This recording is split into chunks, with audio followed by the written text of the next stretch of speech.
ओम नमो भगवते वासुदेवाय नमः। बृहस्पति देव की पूजा अर्चना के लिए बृहस्पतिवार को व्रत करके बृहस्पतिवार की पूजा अर्चना करना चाहिए। बृहस्पतिवार की व्रत कथा सुनने आदि करने से स्त्री व पुरुष के सारी मनोकामनाएं पूर्ण होती है। इस व्रत से धन संपत्ति, निसंतानों को पुत्र प्राप्ति होती है, परिवार में सुख शांति बनी रहती है, सभी आनंद पूर्वक रहते हैं। आइए कथा स्टार्ट करते हैं। बोलो बृहस्पति भगवान की जय। नमस्कार दोस्तों, आज मैं आपको इस वीडियो के माध्यम से बृहस्पतिवार व्रत कथा सुनाने जा रही हूँ। प्राचीन समय की बात है। भारत में एक राजा राज्य करता था। वह बड़ा प्रतापी तथा दानी था। वह नित्य प्रतिदिन मंदिर में भगवत दर्शन करने जाता था। वह ब्राह्मण और गुरु की सेवा किया करता था। उसके द्वार से कोई भी याचक निराश होकर नहीं लौटता था। वह प्रत्येक गुरुवार को व्रत रखता एवं पूजन करता था, परंतु यह सब बातें उसकी रानी को अच्छी नहीं लगती थी।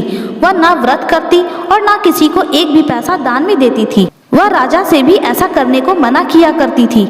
एक समय की बात है कि राजा शिकार खेलने वन को चले गए। घर पर रानी और दासी थी। उस समय गुरु बृहस्पति साधु का रूप धारण कर राजा के दरवाजे पर भिक्षा मांगने आए। साधु ने रानी से भिक्षा मांगी तो वह कहने लगी, हे साधु महाराज, मैं इस दान और पुण्य से तंग आ गई हूँ। इस कार्य के लिए तो मेरे पति देव ही बहुत हैं। अब आप ऐसी कृपा करें कि सारा धन नष्ट हो जाए, जिससे मैं आराम से रह सकूं। साधु रूपी बृहस्पति देव ने कहा, हे देवी, तुम बड़ी विचित्र हो। संतान और धन से कोई दुखी नहीं होता है, इसको सभी चाहते हैं। पापी भी पुत्र और धन की इच्छा करता है। अगर तुम्हारे पास धन अधिक है तो भूखे मनुष्यों को भोजन कराओ, प्याऊ लगवाओ, ब्राह्मणों को दान दो, धर्मशालाएं बनवाओ, कुआं, तालाब, बावड़ी, बाग, बगीचे आदि का निर्माण कराओ तथा निर्धनों की कुंवारी कन्याओं का विवाह कराओ, साथ ही यज्ञ आदि कराओ। इस प्रकार के कर्मों से आपके कुल का और आपका नाम परलोक में सार्थक होगा एवं स्वर्ग की प्राप्ति होगी। परंतु रानी साधु की इन बातों से खुश नहीं हुई। उसने कहा, हे साधु महाराज, मुझे ऐसे धन की आवश्यकता नहीं जिसको मैं अन्य लोगों को दान दूं तथा जिसको रखने और संभालने में ही मेरा सारा समय नष्ट हो जाए। साधु ने कहा, हे देवी, यदि तुम्हारी ऐसी ही इच्छा है तो जैसा मैं तुम्हें बताता हूँ वैसा ही करना। बृहस्पतिवार के दिन घर को गोबर से लिपना, अपने केशों को पीली मिट्टी से धोना, केशों को धोते समय स्नान करना, राजा से कहना वह हजामत करवाए, भोजन में मांस मदिरा खाना, कपड़ा धोबी के यहाँ धुलने देना। इस प्रकार 7 बृहस्पतिवार करने से तुम्हारा सारा धन नष्ट हो जाएगा। यह कहकर साधु महाराज रूपी बृहस्पति देव अंतर ध्यान हो गए। रानी ने साधु के कहने के अनुसार 7 बृहस्पतिवार तक वैसा ही करने का विचार किया। साधु के बताए अनुसार कार्य करते हुए केवल 3 बृहस्पतिवार ही बीते थे कि उसकी समस्त धन संपत्ति नष्ट हो गई। भोजन के लिए दोनों समय परिवार तरसने लगे और सांसारिक भोगों से दुखी रहने लगे। तब राजा ने रानी से कहा, हे रानी, तुम यहाँ पर रहो, मैं अब परदेश जा रहा हूँ, वहाँ कोई काम धंधा करूंगा, शायद हमारा भाग्य बदल जाए। ऐसा कहकर राजा परदेश चला गया। वह वहाँ जंगल से लकड़ी काट कर लाता और शहर में बेचकर अपना जीवन व्यतीत करने लगा। इधर राजा के बिना रानी और दासियां दुखी रहने लगी। किसी दिन भोजन मिलता और किसी दिन जल पीकर ही रह जाती। एक समय रानी और दासियां को 7 दिन बिना भोजन के व्यतीत करना पड़ा। तो रानी ने अपनी दासी से कहा, यहाँ पास ही नगर में मेरी बहन रहती है, वह बड़ी धनवान है, तू उसके पास जा और वहाँ से 5 सेर बेजर मांग कर ले आ, जिससे कुछ समय के लिए गुजर हो जाएगा। दासी रानी की बहन के पास गई। रानी की बहन उस समय पूजा कर रही थी। बृहस्पतिवार का दिन था। दासी ने रानी की बहन से कहा, हे रानी, मुझे आपकी बहन ने भेजा है, मुझे 5 सेर बेजर दे दो। दासी ने यह बात अनेक बार कही, परंतु रानी की बहन ने कोई उत्तर नहीं दिया, क्योंकि उस समय बृहस्पतिवार की कथा सुन रही थी। जब दासी को रानी की बहन से कोई उत्तर नहीं मिला तो वह बहुत दुखी हुई।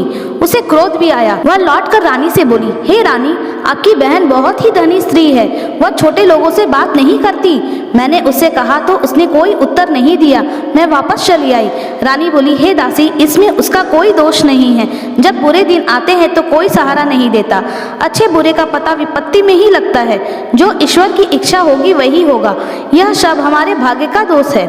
उधर रानी की बहन ने सोचा कि मेरी बहन की दासी आई थी, परंतु मैं उससे नहीं बोली, इससे वह बहुत दुखी हुई होगी। अतः कथा सुन और विष्णु भगवान का पूजन समाप्त कर वह अपनी बहन के घर आई और कहने लगी, हे बहन, मैं बृहस्पतिवार का व्रत कर रही थी, तुम्हारी दासी हमारे घर गई थी, पर जब तक कथा होती है तब तक हम लोग ना उठते हैं ना बोलते हैं, इसलिए मैं नहीं बोली। कहो दासी, क्यों गई थी? रानी बोली, बहन, हमारे घर अनाज नहीं था। वैसे तुमसे कोई बात छुपी नहीं है, इस कारण मैंने दासी को तुम्हारे पास 5 सेर बेजर लेने के लिए भेजा था। रानी की बहन बोली, बहन, बृहस्पति भगवान सबकी मनोकामना पूर्ण करते हैं। देखो, शायद तुम्हारे घर में अनाज रखा हो। यह सुनकर दासी घर के अंदर गई तो वहाँ उसे एक घड़ा बेजर का भरा मिल गया। उसे बड़ी हैरानी हुई क्योंकि उसने एक एक बर्तन देख लिया था। उसने बाहर आकर रानी को बताया। दासी अपनी रानी से कहने लगी, हे रानी, देखो, वैसे हमको जब अन्न नहीं मिलता तो हम रोज ही व्रत करते हैं। अगर इनसे व्रत की विधि और कथा पूछ ली जाए तो उसे हम भी किया करेंगे। दासी के कहने पर रानी ने अपनी बहन से बृहस्पतिवार व्रत के बारे में पूछा। उसकी बहन ने बताया, हे रानी बहन, बृहस्पतिवार को सूर्योदय से पूर्व उठकर स्नान करके बृहस्पतिवार का व्रत करना चाहिए, लेकिन उस दिन सिर नहीं धोना चाहिए। बृहस्पतिवार के व्रत में चने की दाल और मुनक्का से विष्णु भगवान का केले के वृक्ष की जड़ में पूजन करे तथा दीपक जलावे। उस दिन एक ही समय भोजन करे। भोजन पीले खाद्य पदार्थ का करे तथा कथा सुने। इस प्रकार करने से गुरु भगवान प्रसन्न होते हैं, अन्न, पुत्र, धन देते हैं, मनोकामना पूर्ण करते हैं। व्रत और पूजन की विधि बताकर रानी की बहन अपने घर लौट गई। रानी और दासी दोनों ने निश्चय किया कि बृहस्पति देव भगवान का पूजन जरूर करेंगे। 7 दिन बाद जब बृहस्पतिवार आया तो उन्होंने व्रत रखा। घुड़साल में जाकर चना और गुड़ बीन लाई तथा उसकी दाल से केले की जड़ तथा भगवान का पूजन किया। अब भोजन पीला कहाँ से लाए? दोनों बड़ी दुखी हुई, परंतु उन्होंने व्रत किया था, इस कारण बृहस्पति देव भगवान प्रसन्न थे। एक साधारण व्यक्ति के रूप में वे 2 थाली में सुंदर पीला भोजन लेकर आए और दासी को देकर बोले, हे दासी, यह भोजन तुम्हारे और रानी के लिए है, तुम दोनों करना। दासी भोजन पाकर बड़ी प्रसन्न हुई और रानी से बोली, रानी जी, भोजन कर लो।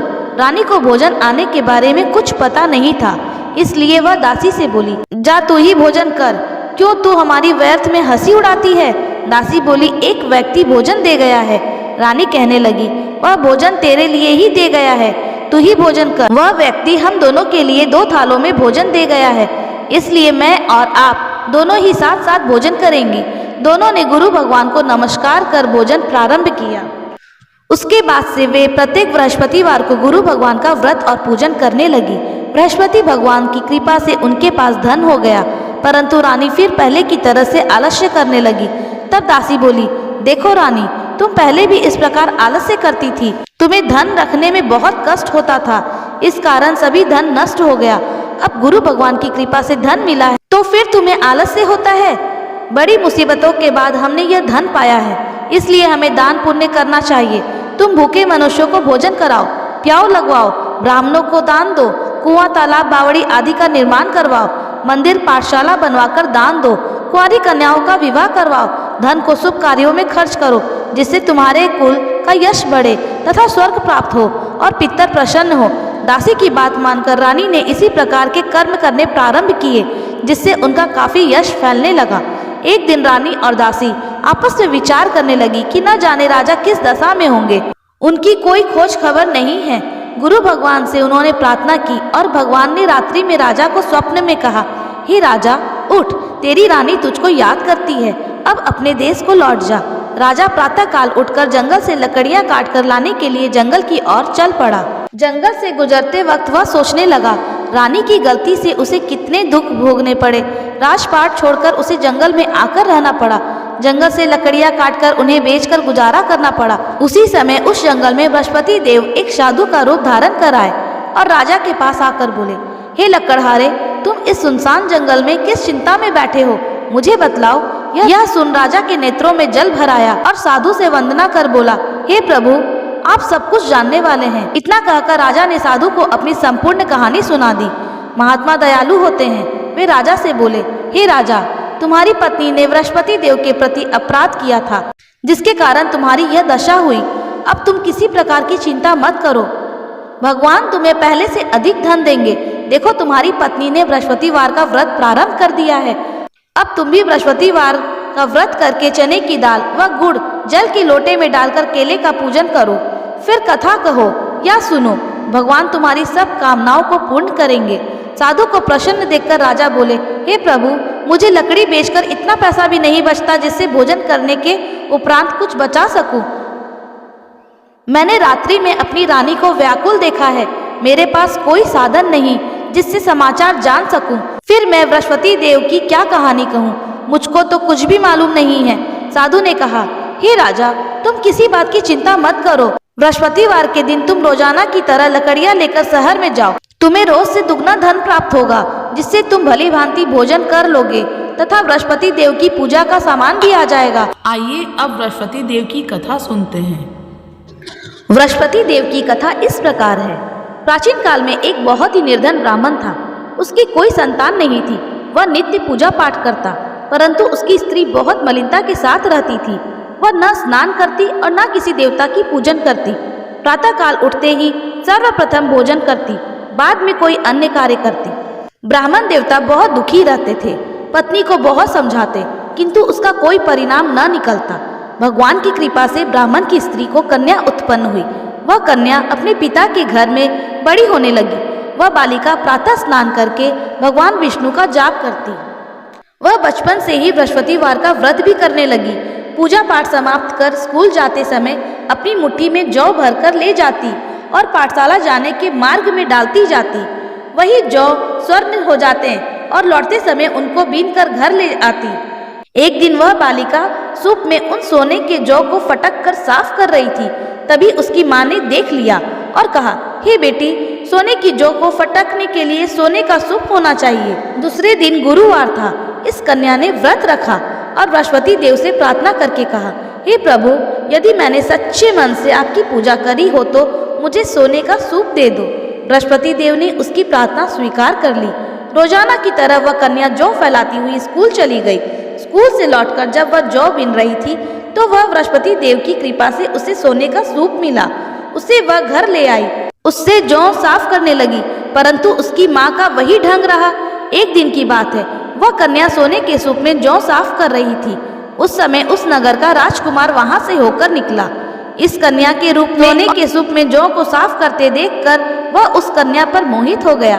राजमहल आकर वह भोजन तथा जल त्याग कर उदास होकर लेट गया। राजा को जब राजकुमार द्वारा अन्न जल त्यागने का समाचार ज्ञात हुआ तो अपने मंत्रियों के साथ वह अपने पुत्र के पास गए और बोले, हे पुत्र, तुम्हें किस बात का कष्ट है? किसी ने अपमान किया है अथवा कोई और कारण है? मुझे बताओ, मैं वही करूँगा जिससे तुम्हें प्रसन्नता हो। राजकुमार ने अपने पिता की बातें सुनी और वह बोला, मुझे आपकी कृपा से किसी बात का दुख नहीं है। किसी ने मेरा अपमान नहीं किया है, परंतु मैं उस लड़की के साथ विवाह करना चाहता हूँ जो सोने के सूप में जौ साफ कर रही थी। यह सुन राजा आश्चर्य में पड़ गया और बोला, हे बेटा, इस तरह की कन्या का पता तुम ही लगाओ। मैं उसके साथ तुम्हारा विवाह अवश्य ही करवा दूंगा। राजकुमार ने राजा को उस लड़की के घर का पता बतलाया। मंत्री उस लड़की के घर गया और राजा का आदेश ब्राह्मण को सुनाया। कुछ ही दिन बाद ब्राह्मण की कन्या का विवाह राजकुमार के साथ संपन्न हो गया। कन्या के घर से जाते ही उस ब्राह्मण देवता के घर में पहले की भांति गरीबी का निवास हो गया। अब भोजन के लिए भी अन्न बड़ी मुश्किल से मिलता था। एक दिन दुखी होकर ब्राह्मण अपनी पुत्री से मिलने गया। बेटी ने पिता की दुख की अवस्था को देखा और अपनी माँ का समाचार पूछा। ब्राह्मण ने सभी का हाल कहा। कन्या ने बहुत सा धन देकर अपने पिता को विदा कर दिया। इस तरह ब्राह्मण का कुछ समय सुखपूर्वक व्यतीत हुआ, लेकिन कुछ दिन बाद फिर वही हाल हो गया। ब्राह्मण फिर अपनी कन्या के यहाँ गया और सभी हाल कहा तो पुत्री बोली, हे पिताजी, आप माता जी को यहाँ ले आओ। मैं उन्हें यह विधि बता दूंगी जिससे गरीबी दूर हो जाए। ब्राह्मण देवता अपनी स्त्री को साथ लेकर अपनी पुत्री के पास राजमहल पहुँचे तो पुत्री अपनी माँ को समझाने लगी, हे माँ, तुम प्रातः काल उठकर प्रथम स्नान आदि करके भगवान विष्णु का पूजन करो तो सभी दरिद्रता दूर हो जाएगी।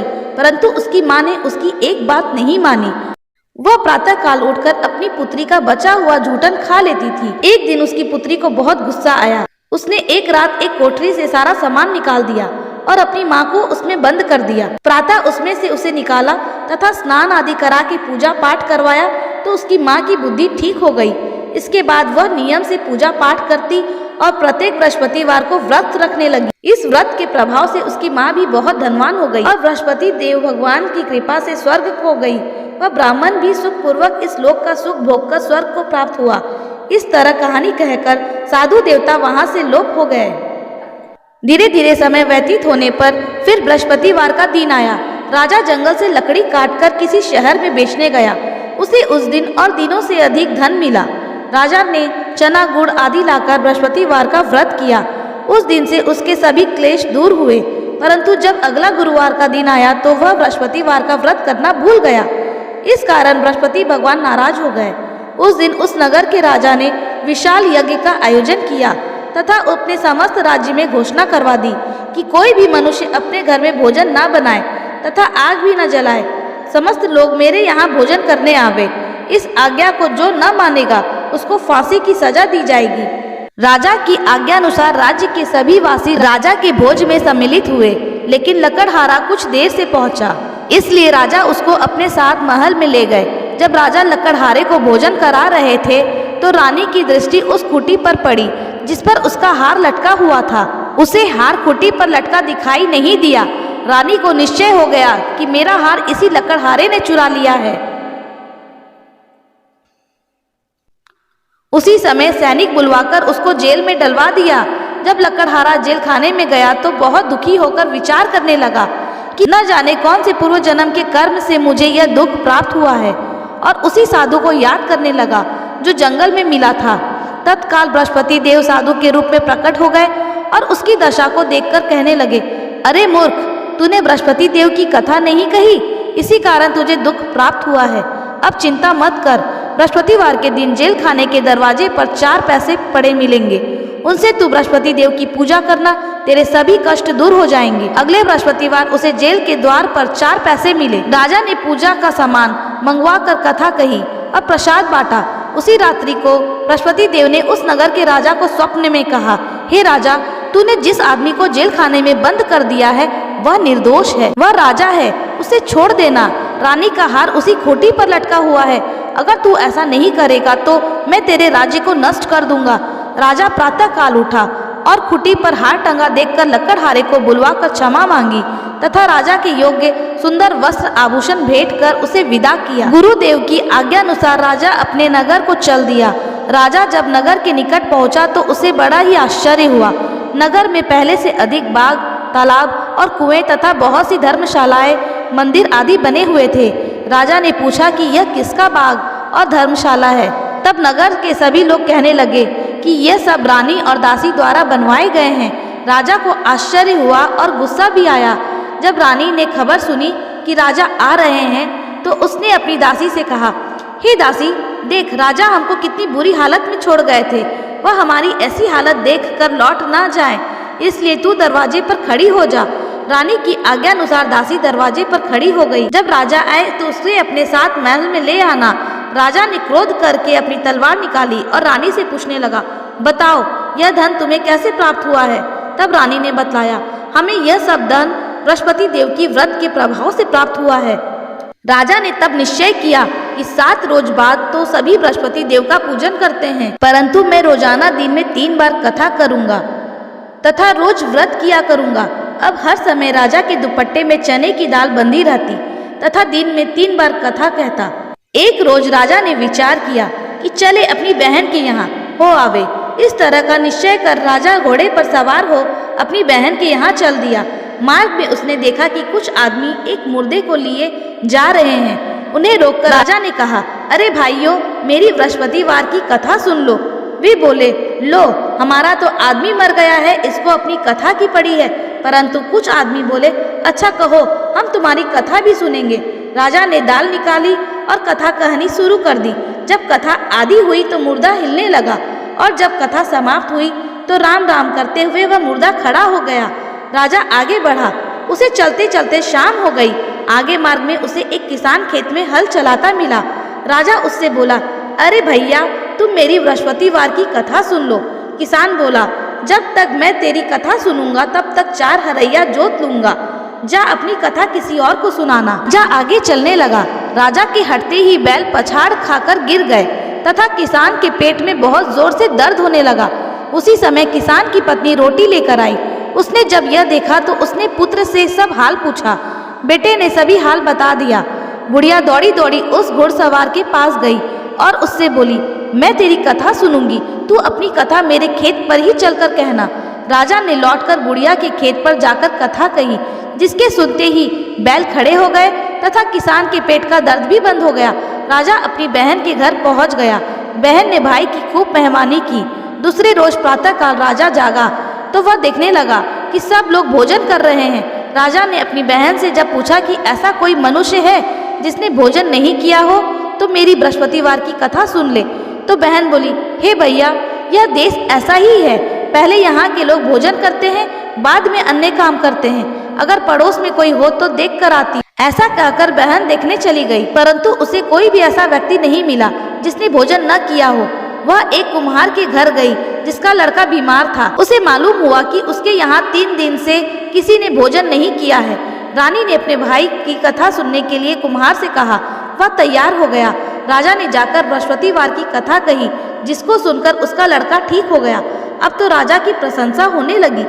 एक दिन राजा ने अपनी बहन से कहा, हे बहन, मैं अपने घर जाऊंगा, तुम भी तैयार हो जाओ। राजा की बहन ने अपनी सास से अपने भाई के साथ जाने की आज्ञा मांगी। सास बोली, चली जा, परंतु अपने लड़कों को मत ले जाना, क्योंकि तेरे भाई को कोई संतान नहीं होती है। बहन ने अपने भाई से कहा, हे भैया, मैं तो चलूंगी, परंतु कोई बालक नहीं जाएगा। राजा ने कहा, जब कोई बालक नहीं चलेगा तब तुम जाकर ही क्या करोगी। दुखी मन से राजा अपने नगर को लौट आया। राजा ने अपनी रानी से कहा, हम निसंतान हैं, इसलिए कोई हमारे घर आना पसंद नहीं करता। इतना कह वह बिना भोजन आदि किए सैया पर लेट गया। रानी बोली, हे प्रभु, बृहस्पति देव ने हमें सब कुछ दिया है, वे हमें संतान भी अवश्य देंगे। उसी रात बृहस्पति देव ने राजा को स्वप्न में कहा, हे राजा, उठ, सभी सोच त्याग दे, तेरी रानी गर्भवती है। राजा को यह जानकर बड़ी प्रसन्नता हुई। 9वें महीने रानी के गर्भ से एक सुंदर पुत्र ने जन्म लिया। तब राजा की बहन ने यह शुभ समाचार सुना तो वह बहुत खुश हुई तथा बधाई लेकर अपने भाई के यहाँ आई। तभी रानी ने कहा, घोड़ा चढ़कर नहीं आई, गधा चढ़ी आई। राजा की बहन बोली, भाई, मैं इस प्रकार न कहती, तुम्हें औलाद कैसे मिलती। बृहस्पति देव ऐसे ही हैं, जिसके मन में जो कामनाएं रहती है सभी को पूर्ण करते हैं। जो सद्भावना पूर्वक बृहस्पतिवार का व्रत करता है एवं पढ़ता है अथवा सुनता है और दूसरों को सुनाता है, बृहस्पति देव उसकी सभी मनोकामना पूर्ण करते हैं। बृहस्पति देव उनकी सदैव रक्षा करते हैं। जो संसार में सद्भावना व सच्चे हृदय से बृहस्पति देव का पूजन करते हैं, उनकी सभी मनोकामनाएं उसी प्रकार पूर्ण होती है जैसे रानी और राजा ने बृहस्पति देव की कथा का गुणगान किया। उनकी सभी इच्छाएं बृहस्पति देव ने पूर्ण की। मनुष्य को हृदय में उनका मनन करते हुए जयकार करना चाहिए। बोलो बृहस्पति भगवान की जय। कथा समाप्त हुआ। और आपको हमारी कथा कैसी लगी ये आप हमें कमेंट करके ज़रूर बताएं। शिव की शक्ति एंड ब्लॉग।